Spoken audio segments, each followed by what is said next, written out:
In a prison in the United States, an enraged inmate caught everyone's attention. His eyes were filled with a murderous glare, a reflection of the intense hatred that consumed his heart. Not too long ago, Jason had a blissful life with his loving and beautiful wife, eagerly anticipating the future with their newborn child. However, their happiness was abruptly shattered one evening as masked bandits intruded upon their home. Jason's instincts alerted him that something was amiss, but it was too late. His wife lay dying. The cunning bandits callously sprayed LSD and made their escape, leaving Jason to awaken to a nightmare. In his hands, he found the murder weapon, just as the police surrounded the premises. In a cruel twist of fate, Jason was branded as his wife's killer, resulting in a 50-year prison sentence. On Christmas night, Jason was transferred to a private prison, meticulously guarded around the clock to prevent any escape attempts. This prison stood proudly on the shores of the sea, offering only a single access point. Within its walls resided the most depraved and blood-stained felons, their hands tainted by heinous acts. On this particular day, Jason yearned for a peaceful breakfast, but trouble sought him out. Someone not only spat upon his dinner plate but also insulted his beloved wife. Little did they know, they had crossed paths with the wrong person this time. After the ensuing brawl, Jason found himself standing before Julie, the ruthless ruler who commanded the entire prison. To transform the inmates into valuable assets, Julie orchestrated a unique spectacle, an airborne car race. Death row prisoners became drivers, piloting modified race cars with the aim to eliminate their rivals. If someone managed to secure victory in 5 consecutive races, they would earn a pardon and freedom from the prison's clutches. The track was adorned with state-of-the-art cameras, broadcasting the races to a global audience in real time. In the previous races, a masked driver named Frank, endowed with extraordinary strength, claimed victory in 3 consecutive races. However, tragedy befell him during the 4th race as a mechanical failure rendered him defenseless against his merciless opponents. Despite emerging triumphant, Frank succumbed to grave injuries. Desperate to prevent a decline in ratings, Julie concealed Frank's death. She was in dire need of a formidable replacement to continue the competition. And so, Jason emerged as the perfect candidate for the role. Initially hesitant, Jason succumbed to the allure of Julie's irresistible offer. If he could win the 5th match by assuming Frank's identity, he would secure his place in the tournament. With the deal in place, Jason arrived at the workshop brimming with excitement. There, he met the team coach, Fatty, and the technician. The race car stood prepared, featuring a high-powered engine that could unleash a terrifying 850 horsepower, capable of explosive acceleration. To ensure safety, the vehicle boasted nitrogen acceleration and robust defensive mechanisms. The car's front and side are fortified with 2-centimeter-thick steel plate bulletproof glass, expertly crafted in China. Its rear is shielded by a solid 15-centimeter-thick armor. In addition to these defenses, the car is equipped with smoke bombs, petrol bombs, and 2 multi-barrel Gatling machine guns. This formidable setup truly lives up to the coach's description of exceptional performance. The flying car race is divided into 3 thrilling games.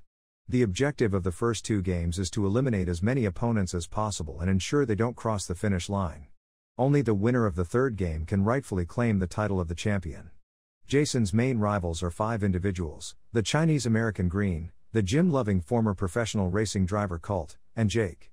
To enhance the excitement and boost earnings, each race selects hot and beautiful inmates from the women's prison to act as the racers' navigators. Jason's navigator, Keith, possesses exceptional prowess and has often come to Frank's rescue. Confronting Keith, Jason decides not to conceal his identity and boldly removes his mask, signaling the start of the race. As the lights flash, the participants brim with anticipation. The global live broadcast commences, captivating over 45 million viewers who eagerly tune in. With a surge of speed, Jason takes the lead, leaving his teammates to swiftly follow suit. However, the pack of opponents begins its fierce rampage, causing Jason to slip from his prominent position and fall to 4th place. Undeterred, Keith coolly commands Jason to take a shortcut at the intersection. Following Keith's guidance, Jason accelerates, reclaiming the lead once again. The race progresses into the 2nd lap, and Julie, in a bid to intensify the action, activates the sensors, triggering gunfire, smoke bombs, napalm, and various traps. Despite his experience in the first race, Jason fails to activate the weapons, falling victim to the relentless onslaught from his pursuing enemies, who wildly fire their Gatling machine guns. However, their lackluster driving skills work against them, resulting in their own downfall. In a moment of excitement, Green, now broken, locks eyes with Colt ahead of him, desperate to evade his fate. He skillfully avoids the steel spikes and launches a fierce counterattack, But his luck runs out as he succumbs to an instant flat tire. Losing control, his car careens and tumbles, creating an opportunity for 14K to unleash a well-timed missile. The car is engulfed in an explosion, crashing violently to the ground. Green emerges from the wreckage, taunting the camera before meeting a sudden and devastating fate, shattered into pieces. In the final lap of the race, Jake had a powerful Gatling gun. The strength of the weapon was incredible. Jason's armor was torn and in poor condition. Jason asked Keith to use the passenger's ejector seat to unload a petrol bomb.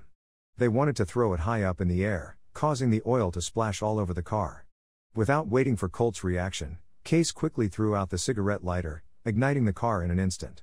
After a fierce struggle, Jason believed he was in the lead and about to win.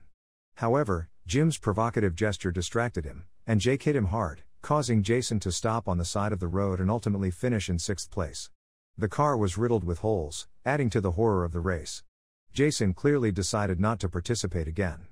Julie was prepared for this and showed Jason a photo of his child, threatening him. Jason had no choice but to compromise. That night, he angrily went to the workshop to confront Jim, but Jim was ready for him. Jason was caught off guard, tied up, and Jim swung a large wrench, intending to kill him.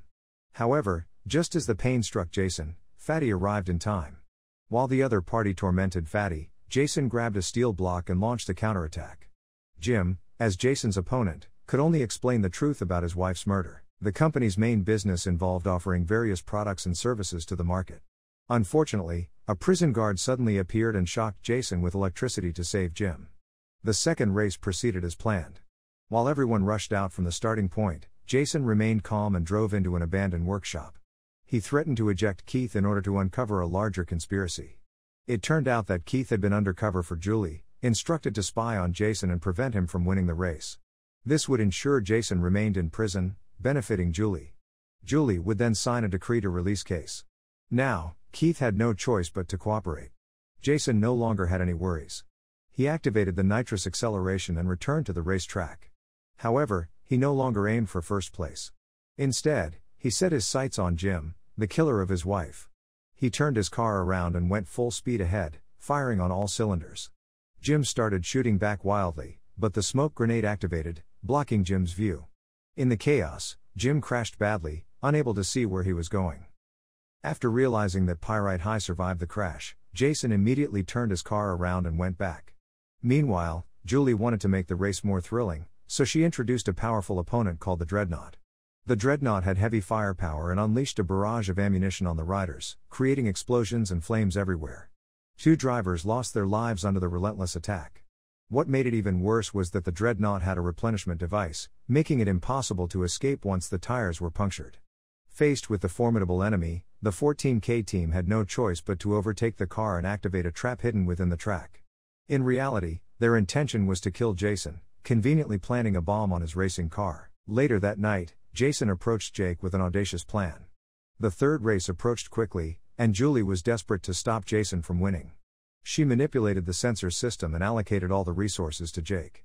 With an abundance of equipment, Jake unleashed a relentless barrage of firepower on Jason. Jason's tail armor was pierced, and he took a risk by removing his shield. However, Jake's swift reactions allowed him to dodge the impact, and he retaliated with a series of rockets. Surprisingly, the target was not Jason's car but the prison wall, creating a gap for them to escape. Together, they broke out of prison one after another. It turned out that Jason and Jake had been acting in order to deceive Julie. Furious, Julie tried to detonate the explosives, but little did she know that the bomb had already been defused by the coach. Jason dropped a spare fuel tank, stopping the pursuing police cars on a bridge. Although a helicopter followed closely, Jason took the initiative to distract it and lure it towards the pier. He jumped off the car under the cover of night. Meanwhile, Keith had already obtained a release order and made it safely. With Keith's help, Jason and Jake successfully rendezvoused and escaped by train. On the other hand, Julie discovered that Jason had been captured and the ratings were in decline. 6 months later, Jason and Jake reappeared in Mexico, where they opened an auto repair shop. Keith also arrived shortly after, and Jason not only reunited with his children but also gained new friends and a new loft. This marks the end of the movie Death Race, a highly explosive action film. Jason Statham, as always, delivers an outstanding performance. Fans of Jason's thrilling adventures should not miss it.